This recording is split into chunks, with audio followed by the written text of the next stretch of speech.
Hello, I'm Tom Bailey, and in today's episode, I'll be getting to know Sophie Turton, who is a communications expert and the co-founder of The Joyful, who are a brand and marketing agency for movers, shakers, and of course, change makers.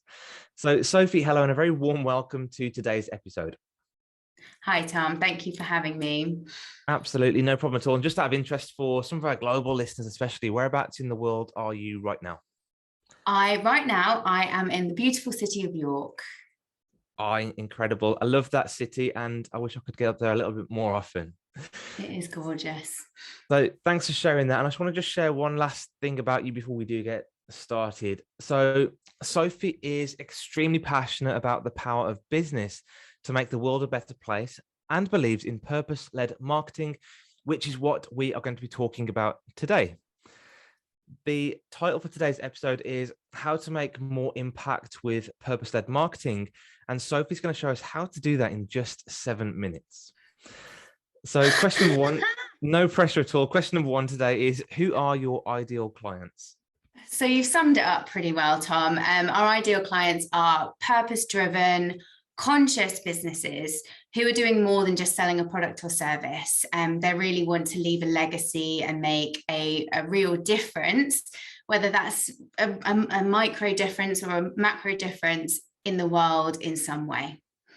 Absolutely, makes complete sense. And I guess when you think about all of these different clients that you work with, is there one thing that normally comes up as the biggest challenge that they're all facing right now? Well, there's quite a lot of different challenges that the businesses we work with face. I think one of the real key ones is balancing that drive that got them to start the business in the first place, which is usually in response to a challenge that they see in the world that they really passionately want to support, be the change for. Yeah. So balancing that with being a profitable business, because we don't just work with charities and non-profits. And also really being in integrity as they grow to that core value and that core vision, while at the same time, again, creating a business, which, as you know, I'm sure you, as the audience know, is really challenging. So we work with businesses to really support them to look at the big picture and to take a really holistic approach to their marketing, brand, and growth strategy. Yeah, and I completely understand that from a growth perspective, because I guess, as your business grows, the costs are increasing constantly, and then you have to bring in more and more revenue. And, at what point does that greed start to come in, and how do you try and keep your core in place? And yeah, very challenging. I can understand. And you know what? I know we've only got 7 minutes, but I'm just going to catch you on that, because it's not greed, it's fear. Yeah. And I think probably that you've just encapsulated it there. One of the biggest challenges that my audience face is fear, the fear of getting it wrong, or the fear of their idea not being good enough, or, whatever, the fear of not being able to pay the bills or whatever. Yeah. Understand. Yeah, completely makes sense. And yeah, I get that. And so I guess when you think about this fear and this balancing act between keeping true to their original purpose and the business growth, what impact can that have on them or their business? Oh, it keeps them small. It's so incredible how many amazing business leaders and amazing entrepreneurs keep themselves small because of this fear. And because I think also because we still exist in, I'll call it an old paradigm way of doing business, which tells us to be super cutthroat and super just success orientated, that a lot of the time there doesn't always feel like there's a clear way through for someone who's leading and growing a business from their heart. So as a result of that, you can really become quite trapped in this fear, or in this not knowing how to move through, not knowing how to get your vision and your mission in front of the right people and enrolling them in growing your business and at the same time your vision. Yeah, I understand that. And I guess there's a lot of external pressure from companies that are trying to talk about, double your income, make more money, implement these funnel strategies so that you can get more customers through the door. And there's a lot of external pressure, and sometimes you can fall into that shiny object syndrome of marketing strategies. Yes. And that is something that we very much advise against at The Joyful. Absolutely. So what would you say is that one valuable piece of advice that you might give somebody that really helped them solve this problem? This particular problem, I would say trust yourself. Trust that you know your market, that you know your area of expertise, and that your voice matters.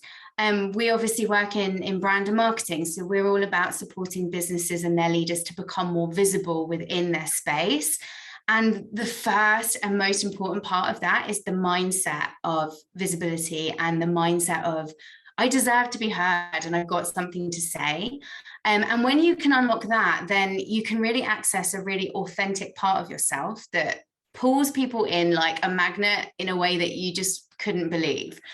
So it really is, for me, that the kind of key thing really is just find a way to move past that fear so that you can show up as your most expansive self with that really important message that you have that got you to start this business in the first place.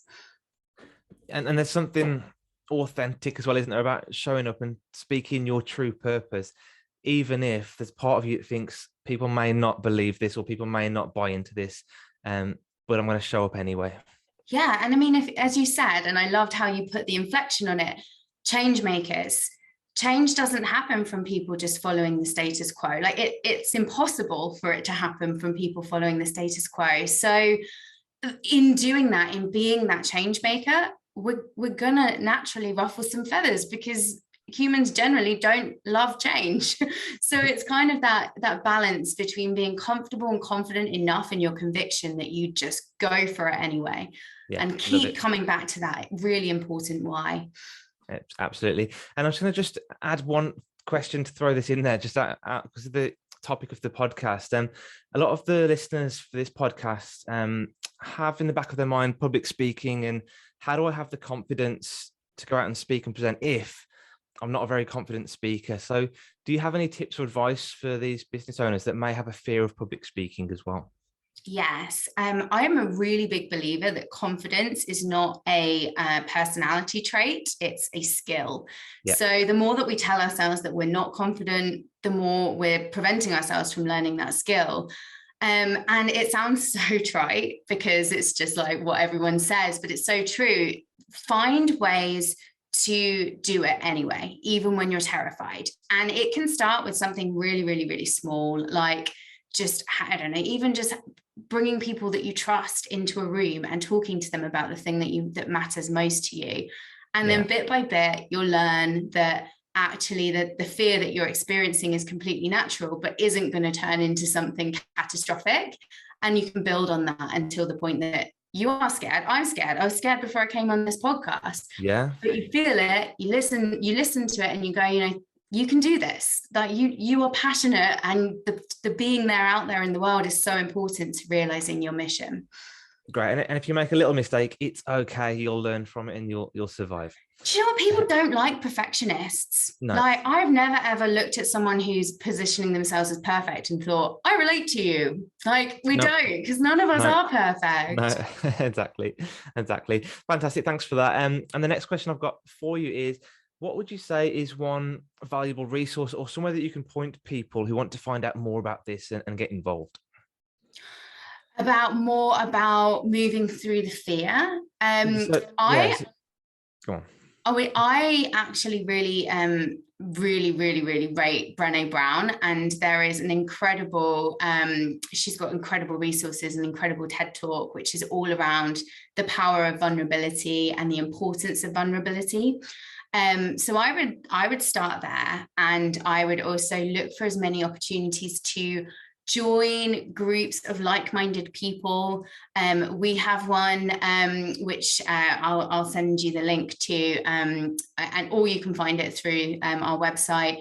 There's loads and loads of different resources out there where you can find people and build this confidence with people who are also doing what you're doing.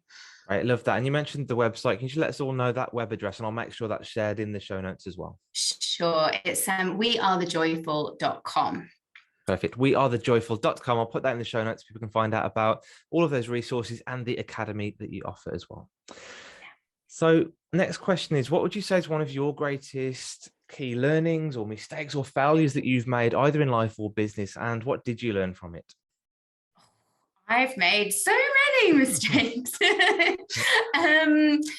I would say probably, and again, on this theme, it was around not believing in myself and not believing that I was worthy.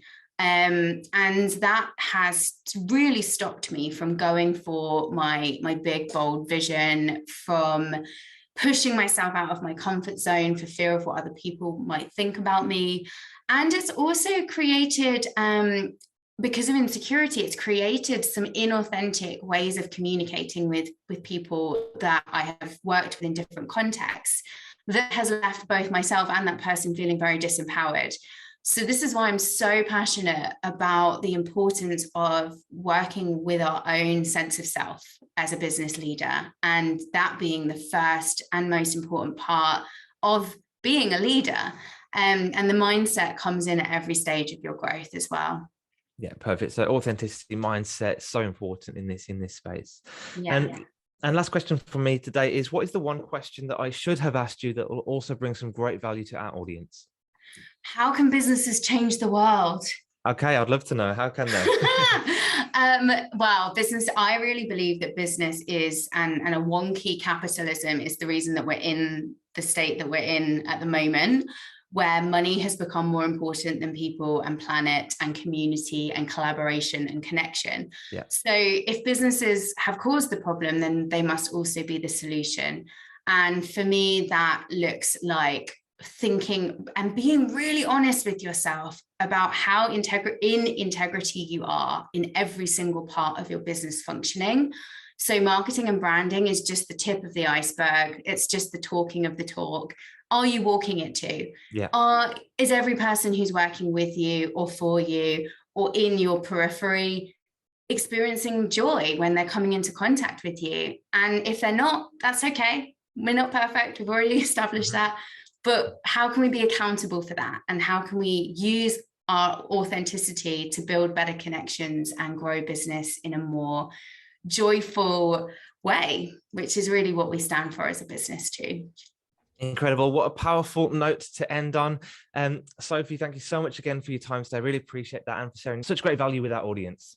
Thank you, Tom, and thank you for watching as well.